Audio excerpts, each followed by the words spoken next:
আসসালামু আলাইকুম।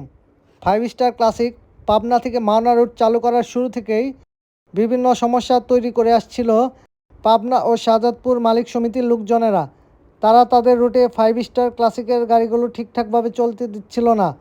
গতকালকে মাওনা থেকে ছেড়ে আসা 5 স্টার ক্লাসিকের একটি গাড়ি যখন শাহজাদপুরে পৌঁছায়, তখন শাহজাদপুর মালিক সমিতির লোকজনেরা উক্ত গাড়িটি আটকে দেয় এবং গাড়িতে থাকা সকল যাত্রী নামিয়ে দিয়ে গাড়িটি রিটার্ন পাঠিয়ে দেয়।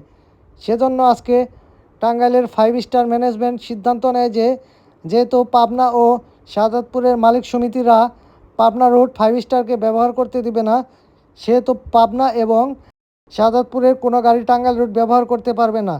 সেজন্য আজকে সকালে 5 স্টার ম্যানেজমেন্ট এবং স্টাফগণ টাঙ্গাইল 5 স্টারের নিজস্ব গ্যারেজ থেকে এলাঙ্গা বাসস্ট্যান্ডের উদ্দেশ্যে রওনা হয় পাবনা ও শাহজাদপুরের গাড়ি আটক করার জন্য।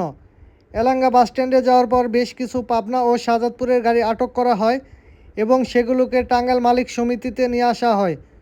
পরবর্তীতে পাবনা মালিক সমিতি এবং শাহজাদপুর মালিক সমিতি টাঙ্গাইল মালিক সমিতি এবং 5 স্টার ম্যানেজমেন্টের কাছে ক্ষমা প্রার্থনা করে এবং তারা বলে যে পরবর্তীতে তারা কোনো ঝামেলা করবে না, কারণ তারা ভালো করেই জানে যে 5 স্টারের সাথে যদি তারা ঝামেলা করে তাহলে তাদেরই সমস্যা, কারণ তাদের সকল গাড়ি টাঙ্গাইল রুট হয়ে চলাচল করে।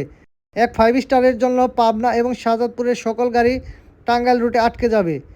তো অবশেষে আমরা এলাঙ্গে এসে বললাম, সকালে নেমে গেল, আমরা গাড়ি পার্কিংয়ে রেখে আমরাও আসবো, আর গাড়ি আটকানোর ভিডিও পরবর্তীতে দেওয়া হবে।